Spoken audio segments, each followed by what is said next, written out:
Welcome to my sort of helpful, mostly informative Starfire cosplay tutorial. I'm going to show you how I made pretty much everything as in-depth and in detail as I can. We're going to start off with the top and skirt. You're going to find a crop top that is the shape that you want, and you basically just trace it out and cut it onto PVC fabric. The same thing with the mini skirt. The changes that I had to make were the princess seams.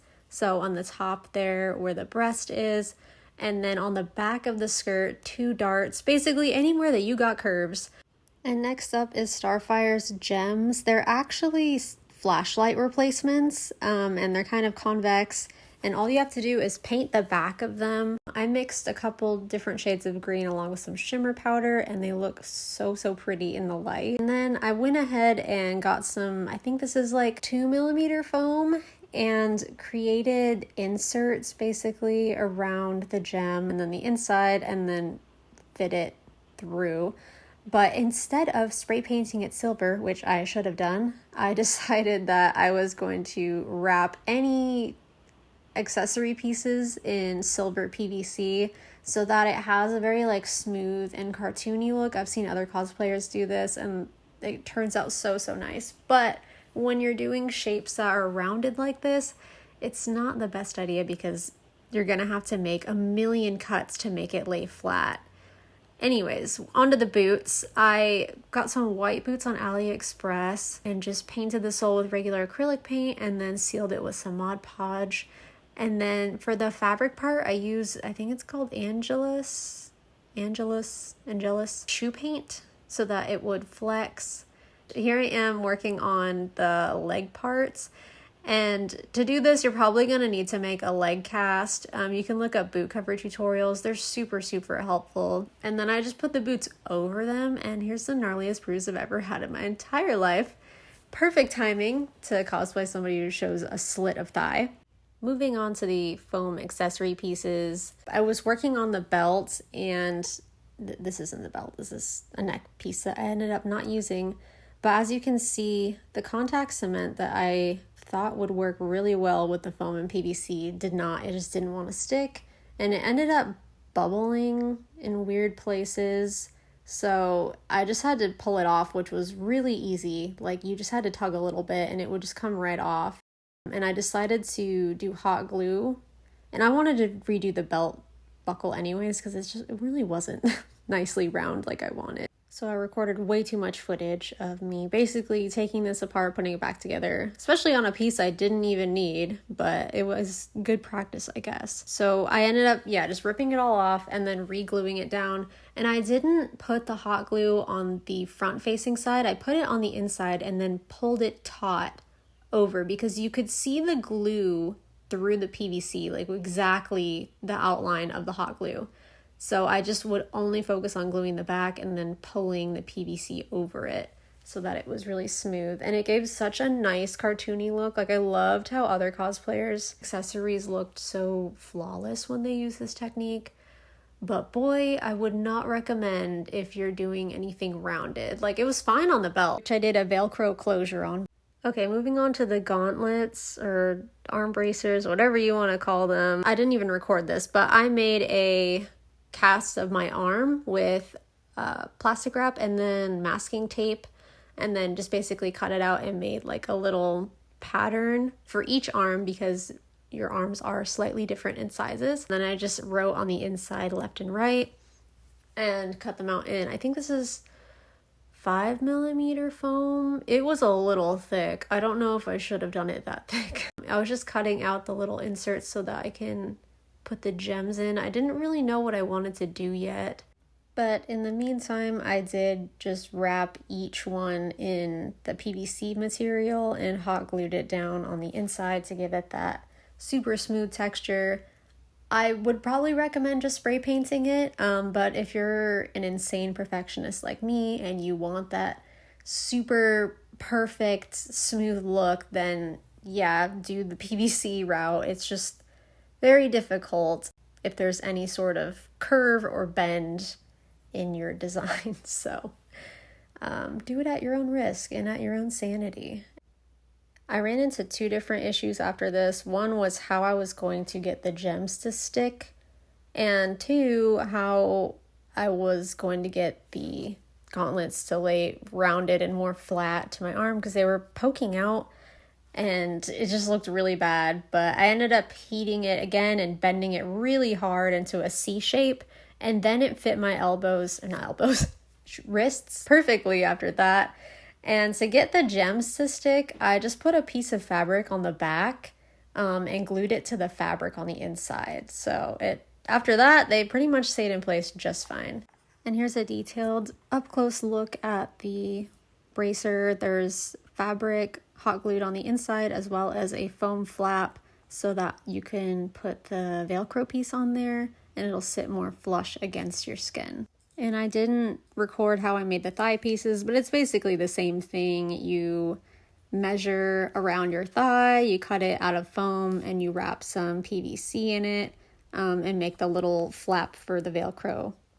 And oh God, we're on to the neck plate. This was probably the worst part and why I saved it for last, because I just hated this part. I'm just shaving the foam to create a texture so that I could hot glue the Velcro on. Pro tip, have the pokey side of the Velcro facing upwards, because if you face it downwards, it's gonna be really, really scratchy. I had to use 3 different types of foam just to make it a little more thinner and flexible for my neck, because this is 5mm, this is 3mm, and I think this is 2.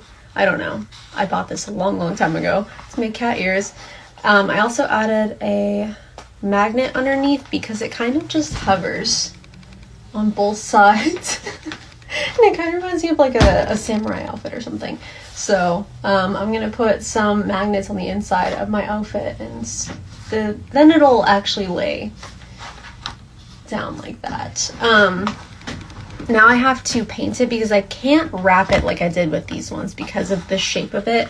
But I am worried, so I did fill it in with some foam clay, and I'm a little nervous that it's gonna look real crusty dusty, but I'm gonna sand it at least.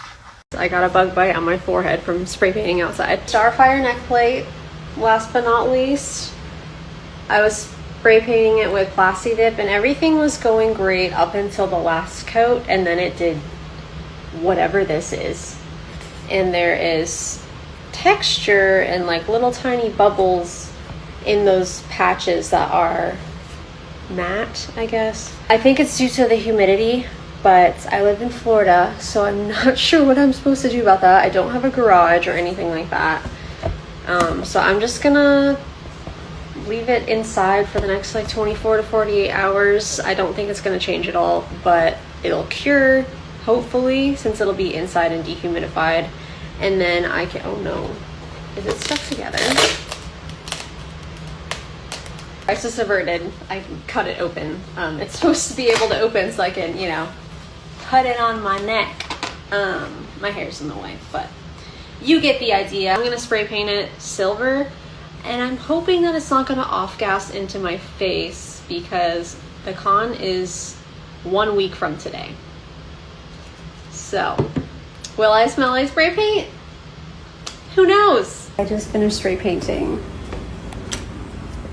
And she looks so pretty. Clearly there is a lot of seam lines because this is my first time doing some sort of like metallic foam piece, but I'm still happy with how it turned out. I think I'm gonna do one more coat. You can definitely see the spots that were like weird underneath. It didn't really coat them or cover them, it just kind of highlighted it. But I mean, it's not that bad. Like, it could be worse. Okay, it's been drying for about an hour. It feels a little powdery to the touch. I think it's actually been 2 hours, but there's still some like silver dust coming off of it, so I'm assuming it's not ready. I was gonna do another coat, but honestly, I think it looks fine. So I just wanted to try it on for realsies this time.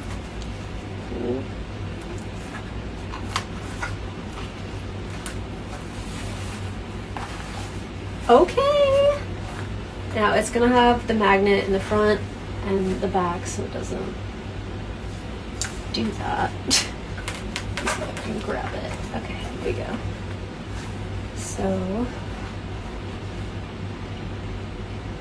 I am really happy with it. I'm not gonna lie.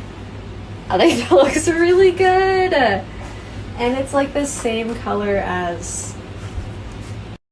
And this is exactly where things start to go south. The silver powdery stuff kept coming off, so I decided to seal it with some Gorilla spray of some sort, and it was so cloudy and bubbly and thick and goopy. It was horrible. And luckily I only spray painted the back because I was testing it out. Luckily I was able to peel it off, and I resealed it with the Mod Podge clear spray instead, and it was so much better. Unfortunately, I didn't film this part either, but I did make a little informational TikTok about it, so I'm gonna go ahead and just stick that in right there. But you will need an acrylic disc, an LED strip, and a Dremel, and a power bank source.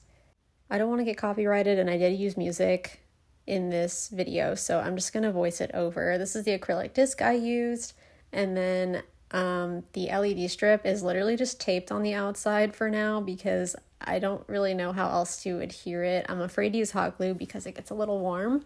And then I just used some like clear stretchy string and tied it in a knot after I drilled 2 holes into the acrylic. Also, make sure to make the Dremel design on the inside facing so that it doesn't look unpolished on the outside, if that makes sense. And I don't know too much about electronics, but I do know that you need to make sure that the LED strip is compatible with your power bank. So the one that I chose is like a waterproof version, and it has a USB-C ending.